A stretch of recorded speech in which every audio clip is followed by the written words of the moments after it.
the late great Professor William Mackey. I really didn't realize how much I miss Professor Mackey and his wisdom, his instruction and tutelage, and the impact it's had on my ideological and personal development. But I wanted to share that, and then January 1st is the anniversary and Independence Day of the great African diaspora country of Haiti. Haiti is a country that to this day is under the oppression and thumb of Western imperialism, mainly United States, but also the imperialist, the neo-colonial imperialist United Nations. So I definitely the song. I'm going to share that song. I had so much. I have to acknowledge I'm behind on some things. So I'm definitely going to everyone who's been trying to contact me and so on and so forth. Like I said, my wife had a medical procedure, and she was covering from. I had a loss of a dear, very close family member, and it all came in a cluster along during what we call the holiday season. So I am getting back on my feet and getting back on. I hate these words, but I don't want to be left out of the black masses. So I'll say I'm getting back on my grind and getting back on my hustle. But I would implore, I'd like to plead with my community to stop uh, with the veneration of the concept of being a hustler, a grinder, a pimp, mac, gangster. These are terms that are actually insulting, and it is a victory for those who oppress us when we internalize um, basically slavery concepts or Western ideological or cultural concepts. There is no pride in being a gangster. There is nothing dignified about being a grinder or a hustler. We should be strive to be revolutionary. But moving on. Again, wait, let me just say this one more time so I can remember that I said it.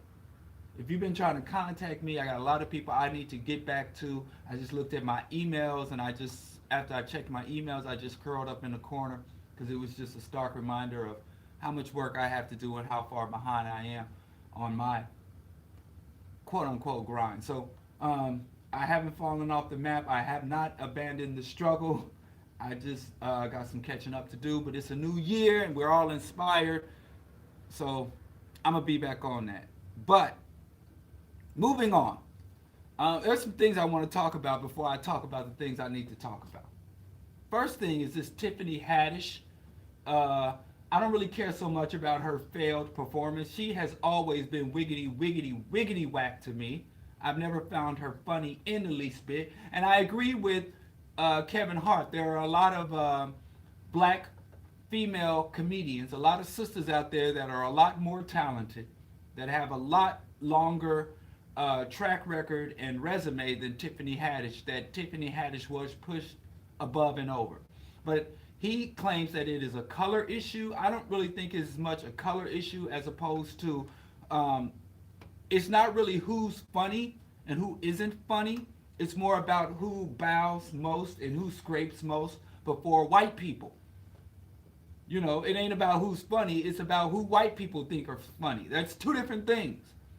And two of the top comedians have told us this point blank.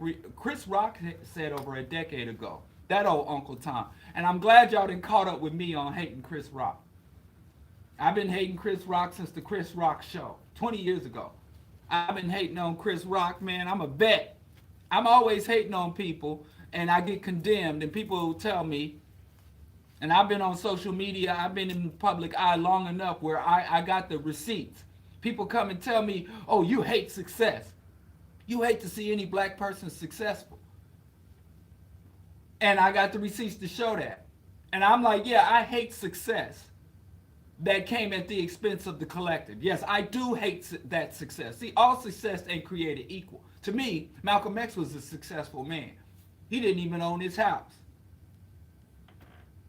To many of y'all, by many of our modern day standards, Malcolm X would have been a broke nigga. according to the standards that we have. All he had was his 98 Oldsmobile. He didn't own his house. He didn't have no good job. You know, he didn't have much material wealth and possessions. In all honesty, Marcus Garvey had very little material possessions. All of the money that came in through the Black Star Line, all of the resources, he didn't have direct ownership of any of that. All of that was under a corporate title. They said Marcus Garvey lived in a small Harlem apartment, and the only personal material wealth he had was some African artifacts. And they said every day he would, before he headed out to organize to fight for our people, he would rearrange and clean and took very much tender care of these African figurines. He cherished them.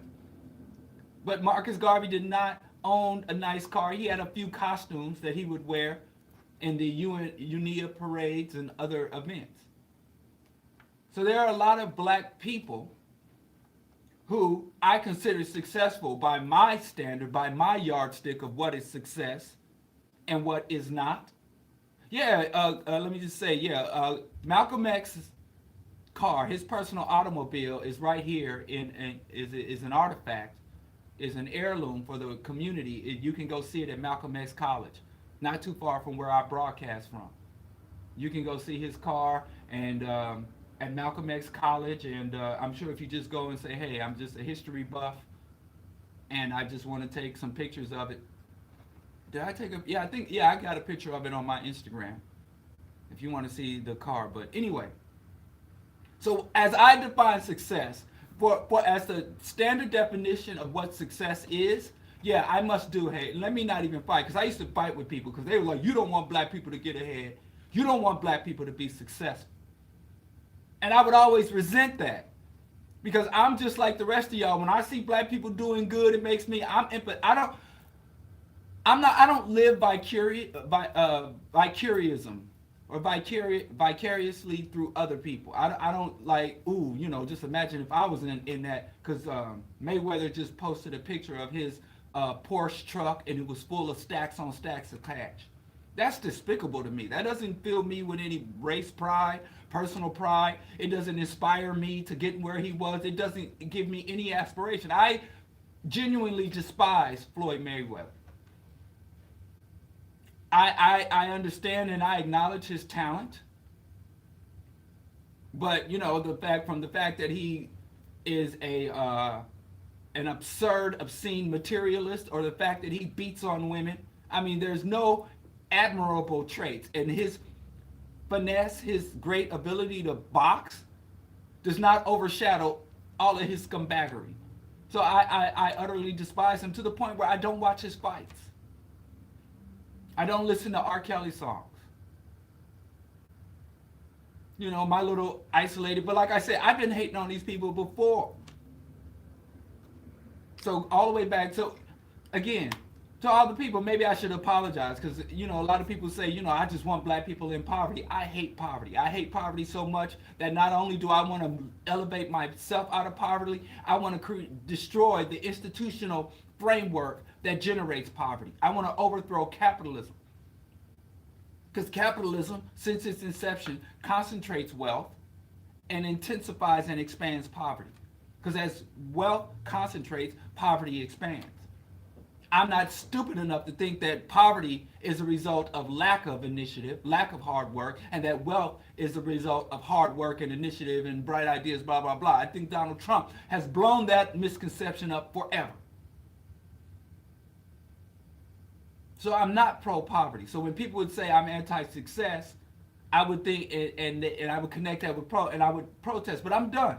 Yes, I'll allow y'all to say Bro Diallo is anti-success, because success that comes at the expense of our people. So I don't like Tiffany Haddish's success. I resent her success. I'm against her personal rise, because I have concluded, based on little more than limited, I do have some awareness of her work. The New Color Purple, and by Color Purple I mean a movie that every single black woman has seen at least once on the planet. that road trip. I'm married to a black woman, so you know I've had to. I know about road trip. That's the Color Purple 2016. I mean, all y'all sisters, y'all like that, y'all like that. But it wasn't. She's not funny. Her timing, her content, nothing about her that I found funny, in my opinion. But it's not just the fact that she's not funny. There's a lot of non-funny people, a lot of dry, corny people out there.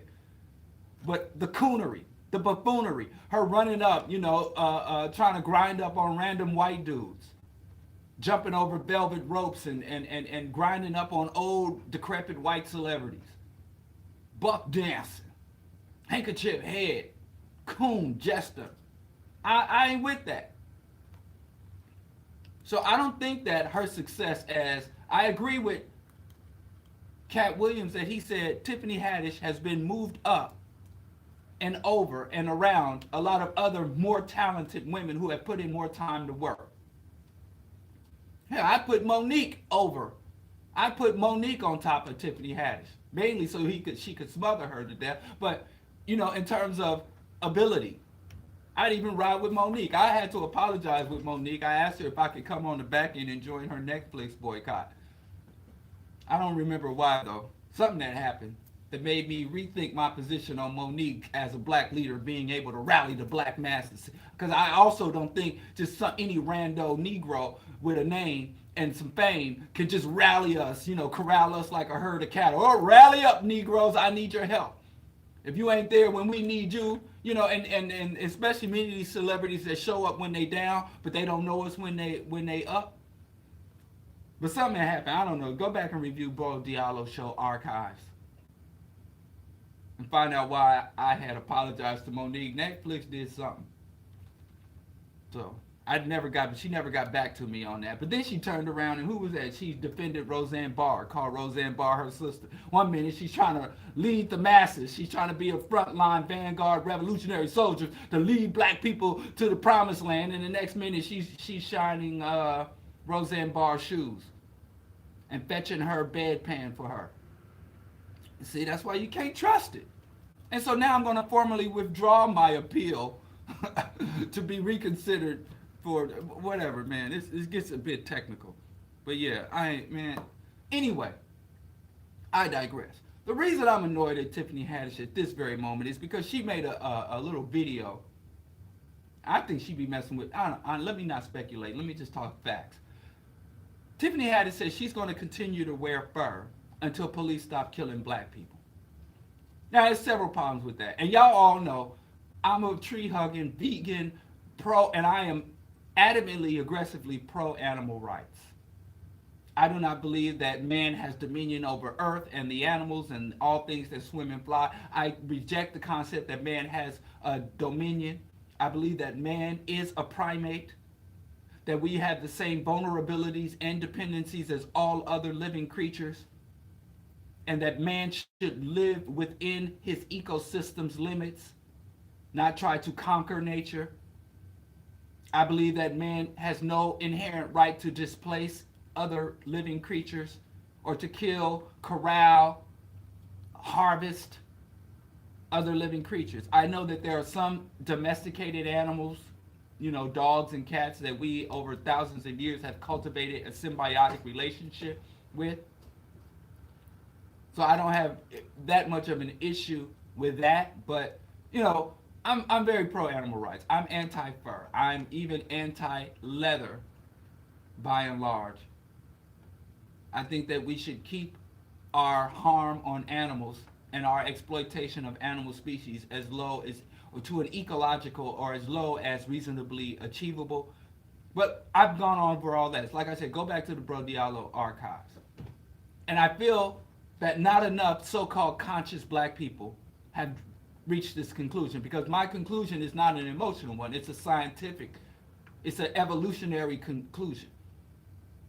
And I think if you're going to be in any, like, one point within social justice and liberation is a gateway to the larger thing. So even if you start in anti-police brutality, ultimately you should arrive at ecology, economic justice, anti-sexism, anti-death penalty. So even if you if you take one just position of justice, you'll find that it's interrelated to all other forms of justice and injustice. So I don't know, there are people that are like, I want to free black people. And they never ever reached a point where they were like, wait, we got to free the ecosystems. We have to free Willie. We have to preserve, the leatherback turtle and the Arctic and the polar bear. Black liberation is intimately tied into all of that. I didn't know I'd arrived there. But if you don't understand how white domination, capitalism, oppression, and slavery is directly tied to ecocide, directly tied to the idea that how the man believing that he has dominion or supremacy over other men is directly tied to man believing he has dominion over the animals, all the animals that crawl, slither, fly, and swim. If you don't understand how intimately tied those are and how you can't obliterate one without the other, then you need to do more study. You need to do more contemplation. And if you're so inclined, you need to do some more meditation. But what that got to do with it? Let's back to Tiffany Haddish. So yeah, when she come out and say, I'm gonna wear fur for justice, it's an oxymoron. It's an oxymoron. I'm going to continue to support an industry that needlessly abuses and murders animals in order to get justice for black people. Now, I understand this notion because black people think that this whole animal rights thing is a white thing. And you'll find a black person that doesn't know anything about anything, but they know what PETA is and they know they can't stand PETA because we have the idea that white people care more about animals than they care about black people, as if we should need them to care about either. But some black people will really resent that. When they see white people talking about animal rights, they feel like, oh, you care about animals more than you care about us? Number one, we shouldn't need them to care about us. We should be indifferent to them caring about us, and we shouldn't be dependent on them or vulnerable to them. We got to end our vulnerability and independence on white people, so whether they care about us or not becomes a moot point. But right now, whether or not they care about us is central to our ability to thrive and exist in this society and across the globe. Getting back to success and who's worthy and who's successful and who ain't. So she's going to wants black cops to stop killing black people, and until then she wears furs because she imagines that white people will be so upset that she's wearing fur that it's a form of protest to antagonize white people. But her dumb ass doesn't understand that the fur industry is owned, controlled by white people. All the top furriers are owned, controlled, and locked down by white people. The number one consumers of furs are white people. The number one controllers of kennels, slaughterhouses, feedlots, and all of the industries that abuse, torture, and kill animals. The big game hunters across the globe are white people. In fact, you would piss off more white people and cops if you became pro-animal rights. If you said, I'm going to be a vegan, no leather, no fur, and I'm going to respect the rights and struggle for the rainforest until you stop killing black people, that would piss off more of our oppressors than wearing fur. And I know, because she's so popular and quote-unquote successful, that there is a potential that there will be a bunch of stupid, silly Negroes that are out there in fur, looking like the old struggle-ass Detroit Players Ball of 1972, strutting around wearing fur, enriching white folks with the illusion that they're somehow pissing off or antagonizing the cops or white people in general. It is the dumbest form of protest. That's like me saying, well, until the cops stop killing black people, I'm going to go home and sit and play the Xbox. Well, how that going to hurt anyone? And here's another thing. Black atrocities, the modern day lynching, new Jim Crow, the police state, police intimidation, police atrocities, murder, mutilation, mass incarceration of black people ain't no damn joke. And if you're going to make a stance or make a statement, you better be dead ass, on point, serious about what you're saying and doing. You don't incorporate that and ingrain that into your nonsensical nonsense to excuse your materialist, anti-human, subhuman behavior of wanting to wear another animal's skin. That's some old Captain Caveman stuff. You know, she could have said, I'm going to wear organic free trade cotton. I'm going to boycott and divest from Israel. Because guess who's training these cops? Guess who's arming these cops and training them in crowd control? Israel. Don't play. Don't play with our struggle if you ain't even in our struggle. If you ain't contributed nothing to our struggle and you have done nothing but extract from our people and didn't feed back in what you got out. Kwame Ture said, if you consume more than you return, then you have lived the life of a beast. And as much as humans need to consume, we are just as obligated to feed back in, to contribute back into. So, I mean, my disdain and disgust for Tiffany Haddish and Kevin Hart and her whole support network just redoubled down. It really annoyed the hell out of me that she said she's going to wear fur. And I don't understand, black people. There are a lot of white organizations. The Citizens Council, the Council on Foreign Relations, the Heritage Foundation, the Proud Boys. We all know the KKK, the Republican Party, the Democratic Leadership Council. There are all kind of black organizations. But white organizations, I'm sorry. But the one white organization I hear black people express the most hatred for is PETA. Black people hate them some PETA. And black people, I've never heard talk about any other white organizations, white institution, white body, white movement. No, black people hate them some PETA. And I'm like, for what? A lot of it's just mimicking the master. But again, some of it is we jealous of the animals. Y'all want white folks' love. Y'all want white folks chaining themselves up and rolling and blocking highways for our love. Now, I understand the contradictions within the white animal rights movement. I understand. But how the hell we got the masses of black people hating on PETA while those same black people have no critique, no hostility, and don't even speak the name of these literally hundreds of other white formations that do much more damage. Because we're more upset about organizations that don't show us what we consider an adequate amount of love than those that do us damage. It's kind of a sick, pathological, abusive partner relationship we have with our oppression. So I think it was disrespectful of those who have died and we who still struggle for a Haddish. But let me move on that. Surviving R. Kelly premiered. I haven't seen it. I intend to watch it. There are many. Dream Hampton, the producer, director of Surviving R. Kelly. Who's the one dude they said looked like Arthur, the teddy bear character? He had that song. What's his name? He had that song, Holla, Holla, Holla, Holla, Holla. I can't remember his name. It's going to come to me when I least expect it. I'll be driving home and I'll scream his name out. But anyway, he called R. Kelly a serial child rapist, which is a very serious accusation. But beyond that, John Legend. Holla, holla, holla, holla, holla.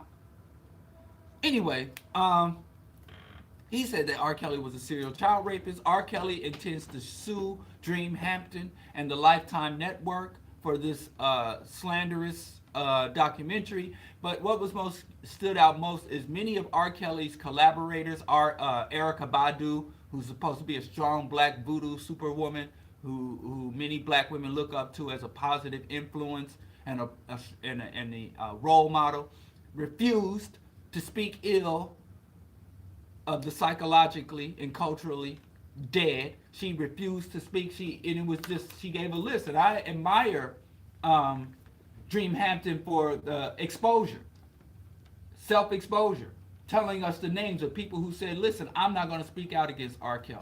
My fame, my professional connections, my wealth, my success is more important than protecting black girls.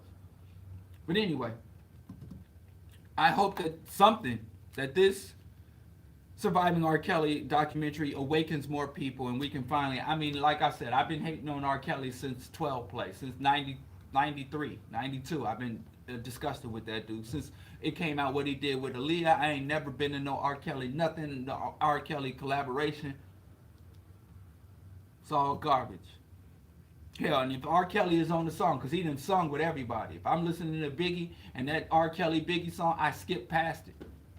Y'all don't know what skipping past. That's on the CD. But that's, I'm just saying. And that's some other things I wanted to talk about. The Houston police are still looking for that redneck cracker that killed that child, Jasmine Barnes. And now a report came out that that same pickup was seen at the scene of other random unsolved murders. So it's hunting season. White boys getting their muster up. This is nothing new. Thrill kills, random killing, racially motivated killings. They're not even trying to get no money, rob anybody. It's just killing somebody's black, the pathological white aggression. And so I believe the reward for his any information leading to his apprehension is up to $35,000. And they have released a sketch of the suspect of killing the black child. Again, when I get home, I'll try to share it. But, you know, our sentiments and support should go out to the family of Jasmine Barr. And black folks in Houston, strap up. Get the strap. Self-defense, it makes sense. And Houston is very curious. It's one of those states where they have a really large pro-black gun culture. And many of these RBG militants parade, the New Black Panther Party, and these other clowns parade around with guns, but there's no substantive defense or support coming out of that. But now's your chance. Remember, Houston is also where they had over 1,000 black men that were going to go to a Tekashi 6ix9ine in Texas, South by Southwest. Was that Houston? Where Rap-A-Lot Records, heir apparent, the son of Jay Prince, rallied 1,000 black men to go kick that little degenerate elf, that child rape. And it wasn't because he was. Now I admire them kicking Tekashi 6ix9ine off stage, preventing him from performing. But it wasn't because he's a registered sex offender, sexual predator. It wasn't because he's a non-black person that freely uses the N-word. It was because he didn't check in. He didn't show them the proper street respect or street cred. I don't know. Some utter nonsense. But you know, Houston and the wards, all these gangsters, ghetto boys, all this gangsterism, thuggery, all this big baller, you know, the diamond age of hip hop came out of there. Big like a boss, remembers? Swisher House, all this fervor. Now, show us what it was all about. All the money, all the thuggery, all the gang gangster, all that now. Step up. We already saw them Florida cats ain't about it. They let Zimmerman still walking around, going into Chili's,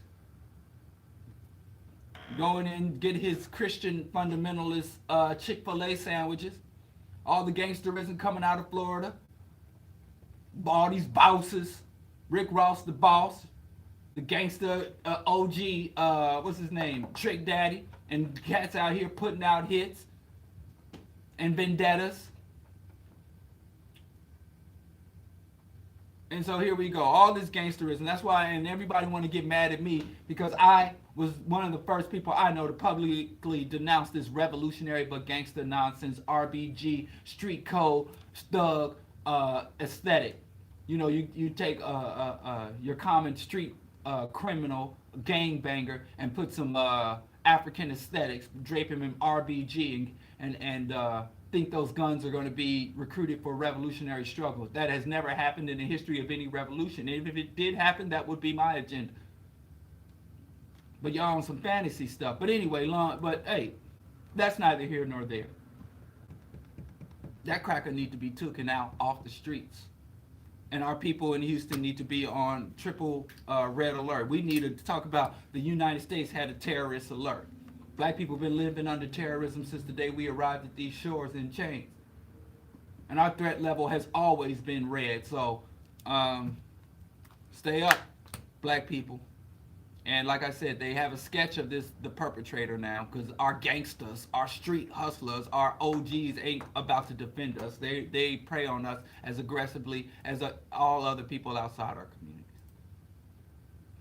And they provide a conduit. They roll out the red carpet for outside oppressors. I said it. And we took calling for the pardoning of gangsters, Tukey and them, while we leave true revolutionaries in prisons to rot. So anyway, I digress. Moving on. This is something I wanted to talk about last year. But, better late than never, right? I want to talk about the Yellow Vest Rebellion. People are calling it the Yellow Vest Riots, the Yellow Vest Uprising, the Yellow Vest Revolution. That started in France as an anti-fuel tax, anti-Macron administration riot that has spread to Canada. It has spread. They said it spread to Canada, that it has spread to Belgium, that are rumblings in places as far south as Greece, Spain, and Portugal, that they say that Western Europe and its allied nations are on the verge of a working class uprising, a people's revolution. And I looked at it, and I did what Grandma Bowie told us to do: stay up out of white folks' business and tend to your own. That's what I decided to do. But then, lo and behold, in the arena of social media, and even amongst, I ain't gonna out you because I'm sick of losing friends. I'm like Drake. I don't want no new friends, so I gotta cherish my old friends. So I'm gonna try to avoid outing my old friends. But y'all should know better. But you got black people pretending like, I ain't gonna say your name, but it starts with a K. Me and you bumped heads because he want to talk about how white folks rioting in the streets for justice, fighting against austerity, is somehow positive for all people. That this is the working class coming up against the elites, and that France is demonstrating to the world how the people can stand up to tyranny, how people can stand up to rulers, unjust, anti-democratic rulers, how they're going to overthrow, if not an administration, they have the potential to overthrow a government and even overthrow an entire system. I'm like, word? Word? And as I always say, you got to take a historical point of view. You got to take the long view. Black people, we've been on this planet longer than any other identifiable race, culture, nation, of people. We are a very old people. And we need to start using that to our advantage and use that historical perspective. Use that genetic memory. And so we can stop falling for these damn okie dokes. Because when I saw the Yellow Vest Rebellion, I didn't see, all I saw was a hot Euro mess. All I saw was a hot Euro mess. Because remember, a few years ago, the internet was full of this hot ghetto mess talk, and they would show poor, under-resourced, undereducated, or miseducated black people engaged in tomfoolery. And I'm like, yeah, and that hot ghetto mess thing,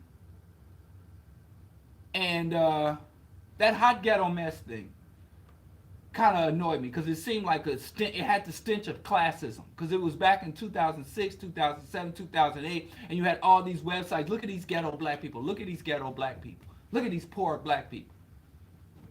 First of all, it was the misuse of the term ghetto, and I think that black people shouldn't play with such serious concepts, because the ghettos are precursors to concentration camps and extinction.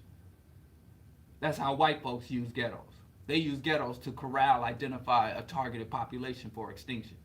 We play with these terms. We think ghetto is gold teeth, outlandish long fingernails, popping your gum and rolling your eyes. Ghetto is a political, historical term. Ghetto started in Europe. So by the time you are ghettoized, that means you are a surplus population. But we just think, oh, that's a ghetto. That ain't nothing to play with when you're oppressed. Like white girls can play with that. The Kardashians can talk about I'm wearing my ghetto makeup or my hoochie ghetto dress. They can play with those terms. Black people, when you're under white oppression and you become identified as the ghetto dwellers, the ghetto people, that's the serious position to be in. That's a very vulnerable and serious position. But anyway, I didn't like that term because of that. I don't think that's a funny term. But also, it's not a black term. But also, at the time of the rise of Obama and the post-racial era, that was also the time of black people thinking we have made it, that all of the limitations on black people have been removed. Therefore, if you're a black person who is not quote unquote successful, who is not thriving, who does not have your 501, 401k, and you're on your second or third house, and got your master's and working towards your doctorate, then it's your fault. There's no more, you can't stop blaming. Even Obama told us, stop blaming white folks. Obama told us, take off your house shoes and put on your work boots. We're in a post-racial society. So all that hot ghetto mess and all that ghetto became, there was a class of black people who believed they were closer to Obama than closer to the hood, closer to the streets. So they started making fun of, and also the Boondocks. And there were several comedians and artists and singers, so on and so forth, that started this whole, oh, if you're ghetto, now we know how to act. This is before Cosby got accused. The respectability. If you talk right, walk right, your pants are pulled up, and your skin color will not be a limitation for you. And you just want to blame the white man. So I'm like, wow, everybody's talking about this hot ghetto mess, but everything you say that's wrong with black folks is intensified when you look at white folks, from violence to miseducation or anti-education, absurdist values, absurdist belief systems. So I started saying a hot Euro mess. Like if we were pointing out people's flaws, if we want to engage in this, looking at lower classes and how the lower classes impact the rest of the society, poor black people have no societal power, but poor and working class whites do, which we're seeing in this yellow vest rebellion. So anyway, that's why I started, for a short time, the hot ghetto mess has kind of faded. That attitude is still there, but they're just not as blatant now that their saint Bill Cosby has been exposed as a sex offender, that their saint Obama has been exposed as a puppet of white imperialism with no love for the people, a race traitor essentially, after what he did in Libya, Sudan, the Congo, that he ain't got no love for African people anywhere in the globe. Barely, I don't even know if he got any concern for his daughter. Consider his environmental policy. Maybe he thinks his millions of dollars will afford his daughters a life on a dead planet, or buy them the rocket ship to go colonize the moons of Venus. That's what these sick white people really believe. They can rape and exploit this planet to extinction, and they can go colonize another place and start all over with the same stuff. That's how sick people. That's why we got to get all these people out of power. I don't care what color they are. We can't have neoliberals, neocon, capitalists in power anywhere. But I digress. The people stopped with that hot ghetto mess because they found that their beloved leaders are as quote-unquote ghetto, street, hood, murderers, gangster, rapists as the poor blacks that they were humiliating. So, I redigress back to the Yellow Vest Rebellion. I had a good friend of mine who we've bumped heads. We've met at the Socialist. He's a socialist. I'm a socialist. Wouldn't you like to be a socialist too? But we have some overlapping views. He's a socialist. He's a revolutionary. He wants to usurp the dominant paradigm, and so do I. But he sometimes believed that this will be a multiracial, hands across the world, all people, all colors, all together. And I'm like, nah, it's going to be black race first. And so when he sees white people rioting against the establishment, throwing Molotov cocktails and talking about getting out the guillotine and killing the elites, he said, this is great. This means something. I'm like, this ain't nothing but some nothing. And here's why. As I said, historically, white people, since they have colonized Africa, since they engaged in the biggest, largest genocide, atrocity, mass system of mass murder that is ever seen on earth, the Triangle Trade Route, the Ma'afa, since they created the most horrendous system of chattel enslavement in the America, Central America, the Caribbean, South America, Brazil, where they had our ancestors literally with pickaxes, with primitive tools, extract trillions of dollars of wealth from the land, with no compensation, no reparations to this day. White people within that time have had literally hundreds of uprisings, revolutions, and transformations, and it didn't mean a damn thing for black people. In fact, the more free the white masses get, the more oppressed black people are. White liberation is black enslavement. So when we see white people, whether they're wearing yellow vests, or they're wearing the red star of communism, or whether they're working class white people, whether they're wearing a Confederate flag, talking about don't tread on me, we see that white people, when they rise for freedom, they do not mean humanity. They don't even mean all white people. And we do not get a free ride on the white freedom train. The white working class has never, ever included us. In fact, the main thing that causes erosion in white uprisings is when they see black people getting some of the benefits that they believe it should only belong to them. So let's just look back in history. Europeans lived for over 1,000, 1,400 years, hundreds of thousands of years under monarchical rule, where the vast majority of Europeans lived in abject poverty, where they were enslaved.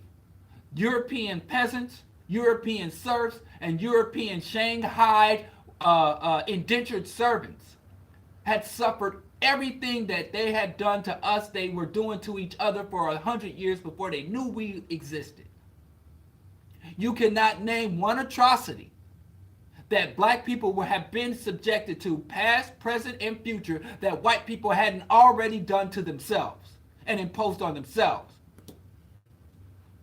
White working class, white criminals, white indentured servants, serfs, peasants, and white slaves were branded with hot brands. They would brand their faces, their buttocks, their thighs, but they really was popular to brand people's face, cheeks, or foreheads, so that they couldn't cover it up easily. And white peasants, even in the America, this happened in America. They already had the branding irons before they got to Africa. They didn't start making they branded white workers, white slaves. And raiding for slaves. The Vikings would raid the coast of England and take other white people into slavery. So they already knew how to invade a territory, rape the women, slave the children, kill off the men, and take them back to their land and hold them in bondage. That didn't start with us. And so white people have had many uprisings and rebellions. Many. And like I said, there was a time, if you were an indentured servant and you had your face branded, you could be stopped by any free man. And a free man in European sense was not just a man. It was a man who owned land. Landed gentry. Those were the only free men, going all the way back to the Greeks, the Greek founders of democracy. White people got the nerve to say they were the founders of democracy. And if you had a brand and they was like, hey, where are you? You should be under your master. And it's like, no, I've served my indentured. Here are my papers. They had to carry it. Sound familiar? Let me see your ID. They did the same thing in South Africa. They did the same thing here during Jim Crow, the Black Coat. The same thing now. Cops and him, me, and my homies up. Everybody got to take out your ID. Confirm your identity. You're not a free autonomous being. You're a ward of the state. So this Yellow Vest Rebellion French uprising is nothing new. It's nothing new. White people been hyper exploiting other white people. That's why we got these delusions about white unity. White people stick together. That's not why they're. Go read the Iceman's Inheritance. White people don't rule the world because they're unified. There's so many so-called conscious, even educated black people that tell us, oh, we don't stick together and that's why we're oppressed. If unity was a prerequisite for power, white people would be the most powerless people in the earth. It is not unity. It is not unity. But I digress. That's another discussion. But like I said, in 1649, white folks overthrew the monarchs because of these conditions. Because of prima nocta. Because any lord, any governor, any member of the British royal, French royal, Spanish, Portuguese, Dutch royal family could just rape any woman. And they tell the husband of this woman who's been brutally raped, you should be thankful. Now you got a little royal blood. You're going to have a royal bastard to raise my royal bastard. It's a privilege for you. Can come on your land, take your crops, and leave you starving. Take your livestock. Forbid you to hunt, your family starving. And they were like, this is the king's forest. You see that stuff in Robin Hood? That's the king's deer. The king ain't never been in the forest. The king has sat on a golden throne his whole life. Ain't done an ounce of work. But he's successful. But you can't go out and hunt the venison. So white people rose up. Just like all other people. Indian people, Gandhi. They rose up. The Chinese, Boxer Rebellion, Communist Revolution. All oppressed people rise up. Hell, an abused dog will rise up. You take a dog and you abuse it too much and you back. All living sentient beings are going to, hell, you step on a throne too many times. They have evolved thorns. Trees get attacked by beetles. They start to put out poisonous sap. All living things have a mechanism of defense. Have a survival instinct. You run up on a porcupine, he's going to turn and put his quills up. This is nothing new. This is nothing amazing. This is biology. This is evolution. Scientific. So yes, white people were so oppressed and beat down by white people, they rose up in the past. And so they overthrew the king. They brought out the guillotine. In Europe, they didn't kill, they ran the king off. The king went into exile. And they were like, yeah, we're going to have. And what happened to black people in that time? Not a damn thing. Our lot went down. In fact, when they overthrew the monarchs, 1650s, mid-1600s, overthrew the monarch. They found out that the people, the Cromwells, the maniacs that overthrew the monarch, and they had the reign of terror, were just not very good at governing because working class, non-royal white people never had any experience at running a state. So they ran the state into the ground. They didn't know how to manage the apparatus and infrastructure of the state because they've been out of power. Same thing why black people have a lot of trouble organizing outside of Africa. Because we were outside. We don't know how to write a constitution, set up the apparatus of the state, set up the bureaucracy, officiate. We're having trouble with doing that. And the only black people that have real experience and opportunity to do that are the Uncle Toms who work under white people. So they're not going to come to the community. We believe black people go to the military and come form an army in the hood. Black people go into the government and come form an independent government in the community. They don't do that. They tend to keep serving the master. You know, I love that book. I met Sam Greeley. I got to know him a little bit before he passed when I moved here to Chicago. We had a few really enriching conversations. But that book is pure fiction. That spook who sat by the door. If we don't raise up revolutionary, we can't depend on the CIA to train them. If we ain't raising them up from birth. Revolution is an intellectual endeavor. It's a deliberate endeavor. We're not going to accidentally have somebody become a revolutionary and fall into our laps and use all their skills. But let me not get too deep off into that. Let me just say, white people didn't know how to run the apparatus of the state like most oppressed people that overthrow their oppressor. They tend to have a little trouble reinstituting the societal structures that they need to govern themselves. Same thing happened in Haiti. The Haitians were damn good at freeing themselves. They were not as good as governing themselves. Not to mention all of the external disruption. So anyway, they overthrew the king, and then and the king came back. They went and brought the king back and killed all of the anti-monarchical people. They charged them with regicide and said, "Get out of here. We want the king back." Because you know, people always talk about how they're against the government until there is no government. Then they're like, "Damn, we need a government." That's why I'm not an anarchist. I'm not anti-government. I'm not anti-bureaucracy. I'm not even anti-hierarchy in terms of skill and responsibility. I am anti-oppressive governments, capitalist government, oppressive, non-representative bureaucracy. So, let me give another discussion because I get to talk about that. People get upset because we got these fans. So I'm not an idealist anymore. I'm very practical, grounded, and I would say academic in my approach to revolution. What we really need to do, what we need to stop doing, what we need to start doing, what's possible and what's not possible. But I digress. So then they understood. They took some time, cultivated the skill to run the apparatus of the state. And this time, instead of just the peasants having a peasant uprising, Europe developed a new class because you had the royals, the royal people who knew how to govern because they've been in power for generations, and you had the peasants. And then you'd have another group of people called like knights and yeomen, other groups who didn't have power but they had skills. You could fight, you were a craftsman, you were a blacksmith. You had no power, but you had skills. That was the monarchical system. And the skilled craftsmen, because they had a little more than the sustenance farmers, the serfs, they would often side with the oppressor and kill off the peasants when they uprose. But there were constant uprisings. But in all this time, they didn't give a damn about black folks.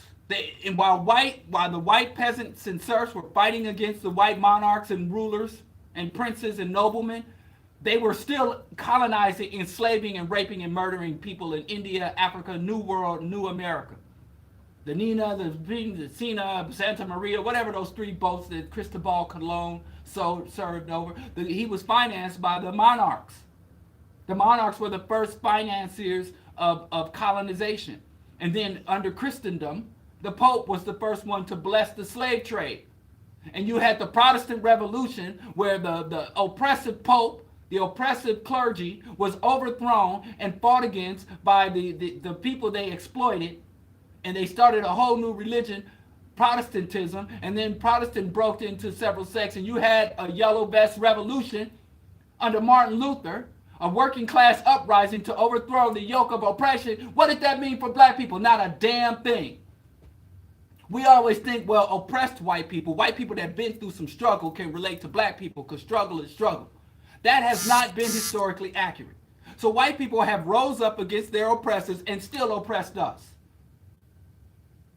And we got a chain around our neck. And the Pope's holding the chain around our neck. And then here comes a Protestant to chop off the Pope's hand. He picks up the chain around our neck.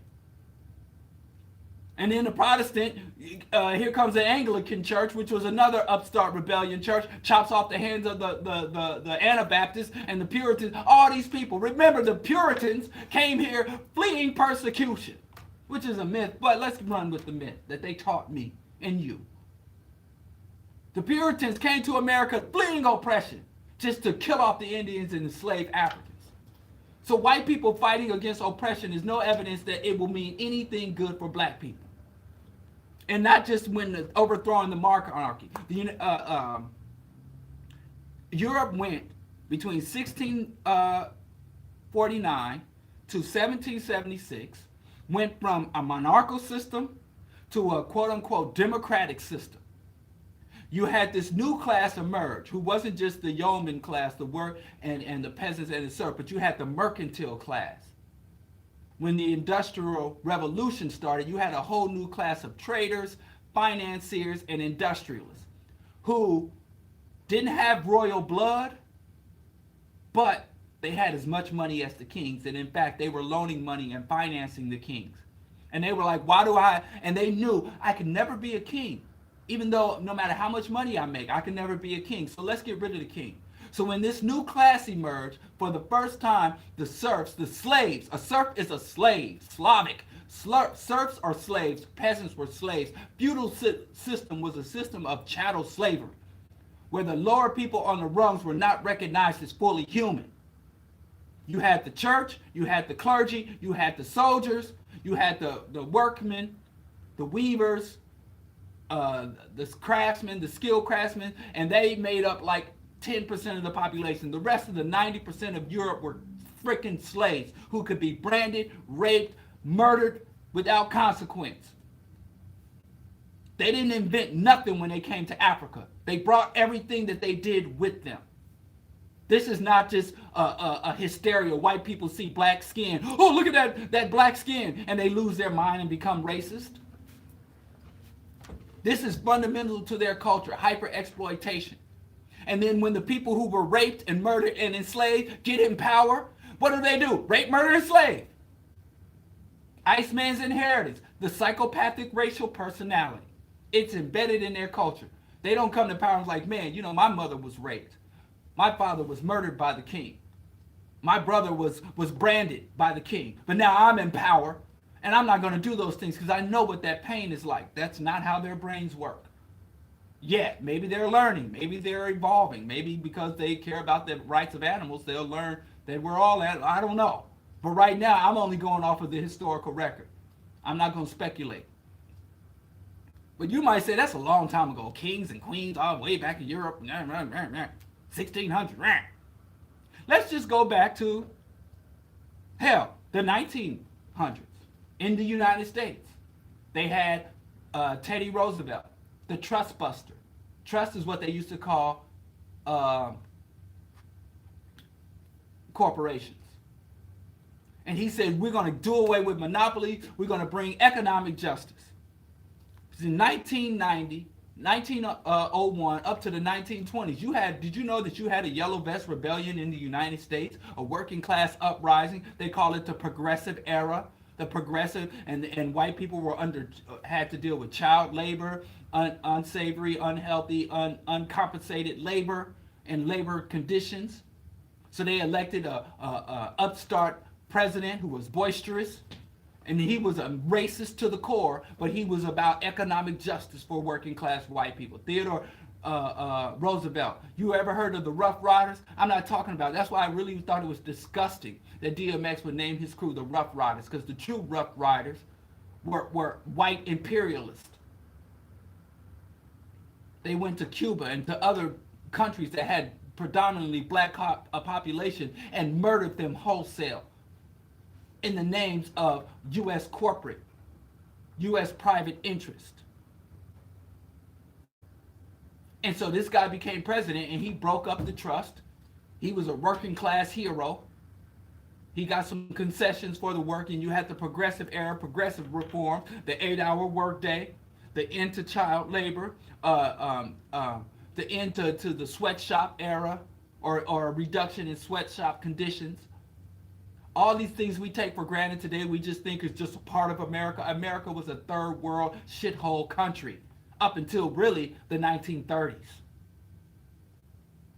And the white people rose up. You had the most violent labor struggle in the history of the labor union movement happened right here in the United States, right here in Chicago, the Haymarket Uprising.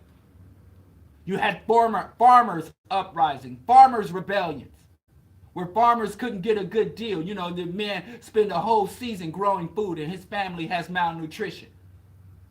You had Shays' Rebellion. You had all these uprisings and rebellions, literally hundreds and thousands of them. Since 1776, since the founding of America, you had white people, they didn't have yellow vests, but they were working class uprising, class conscious struggles. You had the rise of the anarcho-syndicalists, the rise of the communists. You had a strong communist and socialist party here in the United States. Go look up Sacco and Vanzetti. You had a bunch of white Malcolm X's, white political prisoners.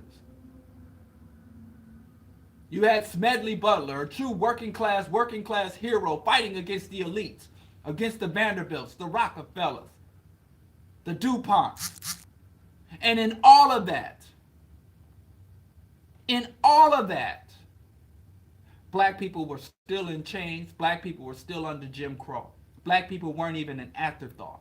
So I don't understand why in 2019 and 2018, black people see white folks in France don yellow vests to fight for their rights. It's going to mean anything positive for us. I said before, when the lion and cheetah go to war, who should the antelope root for? So you got the big, tough lion attacking the little, skinny cheetah, and the cheetah starts winning. And the antelope are like, oh yeah, I hate the lion's been killing and eating us forever. And now here comes the cheetah's going to defeat the lion, and the antelope ain't stupid enough to think that the cheetah's going to fight the lion and help him. The cheetah is fighting the lion so that the cheetah can have more access to eating the antelope. Have a larger share of the antelope to eat. And it really blows my mind that I have to fight with other black people who are supposed to be conscious, who are supposed to be socialists. They're telling me, yeah, this is a change. They're fighting against neoliberalism.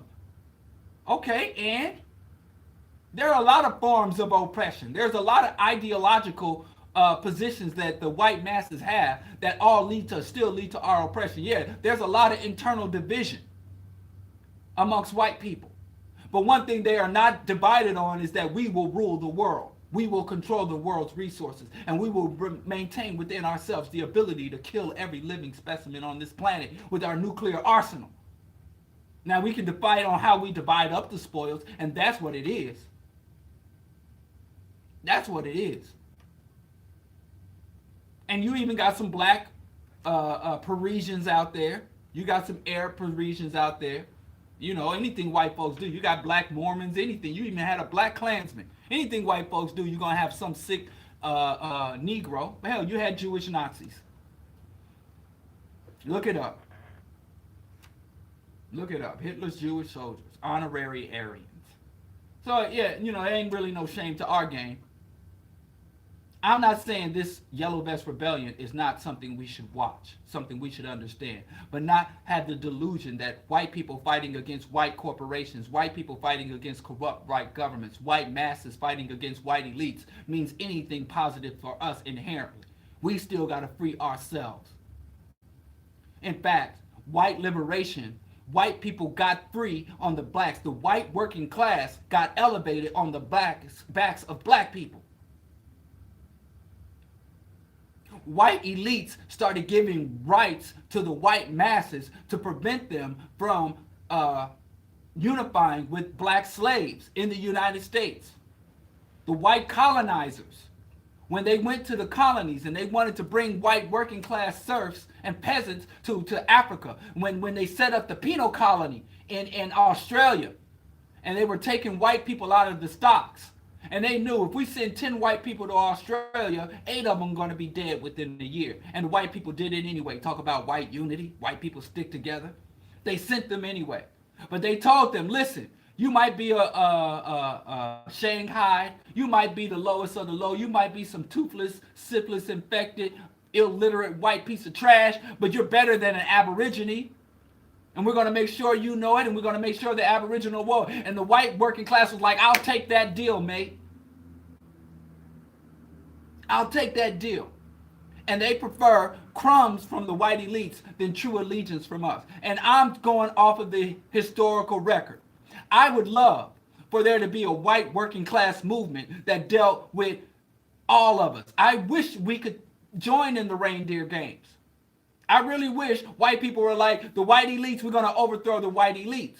But you ask the white people, well, white elites, how did they become elites? Through capitalism, through imperialism, through the rape of Africa's resources, through the ongoing subjugation through military tactics of the world. So if you really want to overthrow the white elites, white people, you got to attack all those points. You got to end white hegemony, global white domination. You got to subvert that. And then the white people are going to say this, oh, wait, I didn't mean overthrow them. I want to replace them. Overthrowing is different than replacing. And a lot of times we think they want to overthrow and they just trying to replace. It's Game of Thrones. I'm trying to take the throne. I'm not trying to topple the throne. But black people, we get it twisted in our heads. We get it twisted in our heads because you see masses of black people in the street, no justice, no peace. And then we see masses of white people in the streets, no justice, no peace. We think they mean the same thing by justice and peace. We think we have this working with the same definitions. And Dr. Bobby Wright said you cannot use white definitions to explain black phenomena, nor can you use black definitions or concepts to explain white phenomenon. He didn't say that part, but I'm going to flip it. So what does the Yellow Vest Rebellion? And now there's rumblings. They want to bring a Yellow Vest Rebellion. They got a new Congress. Just yesterday, they instated a new Democratic, the most diverse Congress. More women elected to office than any time in U.S. history. It's going to be a transformation. Yes, there will be a transformation. And guess what? The United States has gone through hundreds of transformations. But one thing that has never transformed was the fundamentals of the racial power structure. Whites on top, blacks on the bottom, and a few other races sprinkled in between. And when the United States, whether it's a socialist uprising, a populist uprising, a right-wing uprising, a liberal democratic uprising, that has never changed. That is a static reality. So, dudes want to tell me because I'm not speaking in support, sharing the hashtags and talking about, oh, you talked all this stuff about overthrowing the elites. You talk all this stuff about the working class people and class consciousness and uprisings. And then when the Yellow Vest Rebellion comes, you're like, ho-hum, whatever. Because I know history. I know my history. I know white people since 1649 have been having working class uprising and rebellion, peasant rebellions, socialist revolutions. I know in 1848 they had the Marshall Plan that brought socialism. The Marshall Plan brought free health care, free college education, mobility, full citizenship rights, and all the money and resources needed to rebuild Europe after World War II, and laid it at the doorstep of Great Britain, of France, of Germany, oh, except for East Berlin, except for the parts that were under Nazi. But all the parts that were outside of the Iron Curtain, they got all these progressive reforms, and they were still racist at the other end. They didn't let that trickle down. It didn't trickle down to the black Brixtonians, the black Parisians, or the African colonies. The white working class kept all that to themselves. And you'll see that FDR gave white people the WPA, Social Security, unemployment insurance, Medicare, Medicaid, FDIC, banking and insurance, financial regulation, housing support, the GI Bill.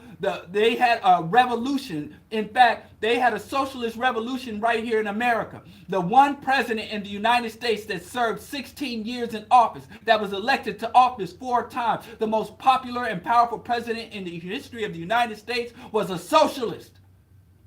They don't even tell us that. They just write him out of the history book. Roosevelt. And Eleanor Roosevelt, that's how you got the red tails, the black soldiers, and she fought so black men could go fight Mr. Hitler. You go see that red tails movement none of y'all went to see.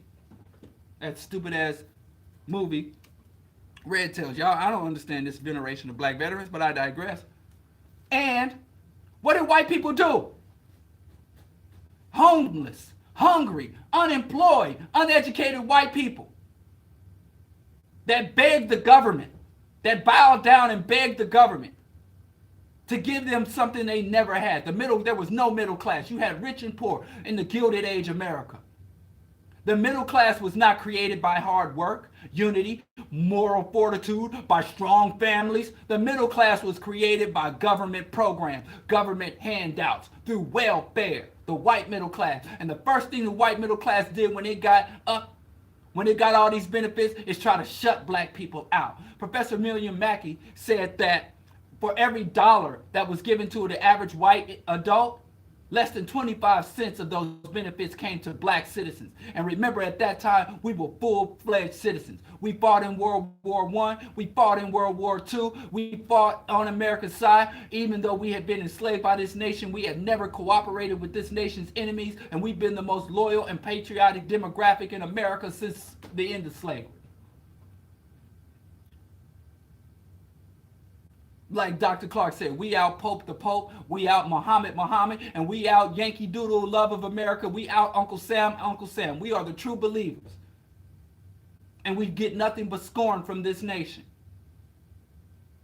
And what did white people do when they developed this thing called the suburbs? And white people are like, we got to get away from the niggers. We got to get it. We don't want to live in the same neighborhood. We don't want to eat at the same places. We don't want to drink out of the same fountains. Why? Was it because we're black? Had nothing to do with us being black. Because remember, during slavery, during Jim Crow, they had us in our houses. They had us in their houses, cooking their food, making their beds. They had black women suckling their babies at our black women's breast. So all of a sudden, separation. The separation was because black people were exercising power. They don't hate our presence, they hate our power. And that's why when you find black people like Chris Rock, Tiffany Haddish, Kevin Smith, Will and Jada Smith, any successful blacks who get up there with white folks, it ain't because they're more talented, it's because they hate our power. They don't hate our presence. So if you're willing to bow down to white people, the sky is the limit. You could be president too. But if you're going to say, hey, I'm a black man with a black mind, black dignity, I'm a black woman, and I ain't going to let you touch my hair, or do any other dehumanizing behaviors or your little sideways microaggressions or macroaggressions, I ain't having it. Oh, you got a bad attitude. Oh, you're ghetto. So we saw when the socialist president, FDR, had all these socialist reforms, the white people who had just been as hungry as their black neighbor, as barefoot as their black neighbor, as homeless as their black neighbor, as soon as they got a little something, they started looking down on us, saying, what's wrong with you? Why are you always looking for a government handout? And those same white people that voted for FDR for 4 years, for 4 terms, and in fact, after FDR died in office, the Republicans said, if we don't stop this, we'll never have another Republican administration ever again in American history. And that's when they implemented the 2-term limits after FDR. And FDR, if he's still alive, he'd be president to this day. And the same white people that benefited from the programs, when they saw that black people were stepping up saying, give us our share in the civil rights movement. America was socialist up until the civil rights movement, and they never called it socialism. They never called it. They called it reforms. They call it Social Security. They call it unemployment insurance. All those programs are socialism. And what happened is in the 60s, black people said we fought in World War II. And we kept getting all these promises, and we kept being told to be patient, wait. The right of freedom is around the corner.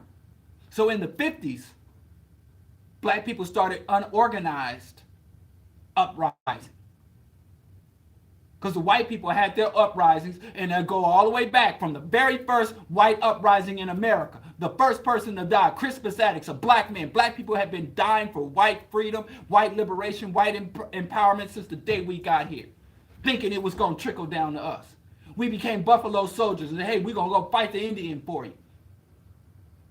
We went to the Philippines to kill off the Filipino savages for the white man. We always were like, well, if we just show our loyalty, show our patriotism, our day gonna come. Our day ain't got here yet. It's 2019. And we come back, we go fight for them overseas, and they come back and they lynch us in our uniforms. Working class white people. I gotta go, there's a book called Without Sanctuary. There's a photo history of lynching in America. I ain't seen one top hat monocle standing there lynching our people.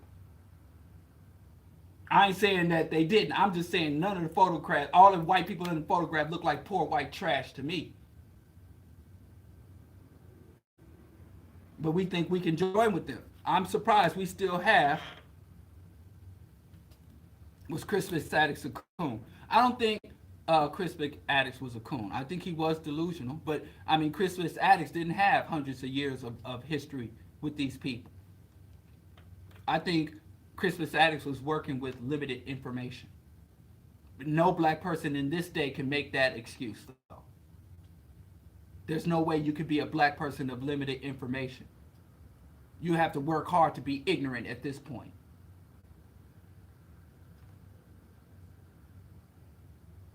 But I continue to digress. I'm saying white people started voting away their socialism because they saw black people. Blacks getting welfare, blacks getting housing vouchers, blacks getting scholarships and grants, blacks getting the GI Bill, blacks the Cosby Show. We look at Cosby Show as comedy. To them, it was a nightmare. It was a horror movie. It was dystopian future. So white people started voting Republican. They started voting for people that says, I'm going to do away with Medicare, Medicaid, housing vouchers. I'm going to stop with the handouts. And white people who didn't know because their grandfather never told them, listen, I used to be a mud raker. I was a beggar. I was a hobo on a cattle car until I got my government handout and got this suburban housing development financed by the government. And I got my WPA Works federal job, handout job. Their grandfather said, I got this from hard work. And the niggers are poor because they are lazy. So the grandparents lied to their grandkids. The grandparents lied to their parents, and then their parents lied to them. So they started thinking, white people started thinking, and this happened in France. The GI Bill was welfare. The Marshall Plan was welfare. They call it social democracy. They call it a social safety net. But when black people get the social safety net, that's too dignified of a word. They call it welfare. So the white people in France started voting for people, not France, but throughout Europe. It wasn't just limited to France. Margaret Thatcher, El Modelo, the model. Even in Latin America, white people started voting away their working class interests. They started voting for their perceived racial interests versus their legitimate ideological and economic interest. So they started voting for Reagan. They started voting for cuts, cut here, cut there. And don't you know, the majority of economic stimulation comes from the government. Even if you don't work directly for a government, even if you're an independent contractor, most of the money and revenues and economic activity is founded by the government. So when you shrink government, you're shrinking the economy, stupid. I'm not even saying this. I'm talking about the mistakes white folks made. I'm not even talking to black people because we got a whole new mission in this. Because white people are exploited, black people are oppressed. And I'll talk about that divergence based on the research and philosophies of Kwame Ture. So I'm talking about white people. White people in France, white people in the United States put themselves in this position. I have a whole show on this called Self-Inflicted Wounds. The white working class subverted themselves in their attempts to undermine black people. And now they want to rise up and we're going to support them as if it's going to mean anything from us. White person hit themselves in the head with a hammer and then it's going to call foul. So they voted Republican, the Republican Revolution, the Reagan Revolution, trickle-down economics, Tea Party. And now the fallout from there, white people destroyed the Marshall Plan in France. They uprooted the Marshall Plan, Keynesian economics. They uprooted with the Reagan Revolution, the FDR, New Deal, and Great Society from LBJ. They uprooted the progressive policies because white elites told them black people are buying Cadillacs with food stamps. And so they voted against their own economic self-interest, and now they're in the streets crying about it, and black people think that's somehow going to translate to anything positive from us. We is a fool. I'm going to say this, and I'm sorry to say this, but I'm waiting for somebody to give me the material evidence of truth. Chancellor Williams said that whites are our implacable foe, our eternal bitter enemy. And this is a sober conclusion reached after studying over 2,000 years of documented history between black people and white people. I don't like that that's the case. I don't want that to be the case. But I will not deny that that is a irrefutable conclusion. And I know some of y'all married to white folks, some of y'all got white friends and white people that y'all love and all of that. This is not about personal relationships. This is about collective, historical, societal, national, ideological relationships. And you are psychopathic. So I ain't saying you can't have your white lovers, white friends, white associates. I'm saying both of y'all should acknowledge that. And like I tell white people all the time, I've been telling this for, like I said, I take credit for the yellow vest rebellion. I've been telling white people that their greatest threat are the white elites. And I'm not upset that white people are taken to the streets, and I hope the white vest rebellion does spread. But what I hope more is that black people, that we interpret this properly. We properly place this in the proper historical context, and we take the appropriate action to make sure that we are in the most beneficial position when this thing plays out. However, whether the elites retake power or you have another transference of power within the white power structure, we need to always stay on our agenda. We need to understand where our interests are, unique and separate from any other group's interests, and act according to those interests. This is Bro Diallo Show, Q4 Radio. You can find Q4 Radio on the iTunes app, TuneIn Radio, and AM 1680 if you're in the city of Chicago. And of course, you can listen live at www.q4.org. Find out about the Q4 Radio, the Q4 community, the Q4 movement. You know, let your friends, family know. Also, of course, you got to let them know about Bro Diallo. If you're not a subscriber to Bro Diallo on YouTube, Diallo Kenyatta at YouTube, please become a subscriber. We're going to have the Q&A. It's going to be back up. Start the Q&A tomorrow. Please go to Patreon. Help us to stay on the air. The new schedule for the 2019 is Monday 7 to 9, Monday 7 to 9, Wednesday 7 to 9, and Friday. Monday, Wednesday, Friday, plus I'm thinking Saturday night for the weekly Q&A sessions, because I can't take the questions like I would like to on the air. And then, can't take them like I can online, but I do the best I can. Again, please, if you can and will, support the show. The most fundamental form of support is subscribing to the YouTube, sharing the show amongst your friends, associates, enemies, lovers, and comrades. Get the show, help spread the exposure for the show. Subscribe to the thing. You can become a Patreon supporter, which really helps us sustain the show, stay on the air, and continue the analysis and Pan-African point of view. And again, I'm sorry if I've dropped off with communications, but my family's well now. My wife is back up and on our feet, and we back on the grind. We're back on our hustle. We so gangster. Anyway, I'm wrapping up the show, and I will see y'all live at Q4 Radio. I will be back on the air. What's that? Oh, Monday morning. See y'all Monday morning. Y'all be safe and prosperous over the weekend. Peace.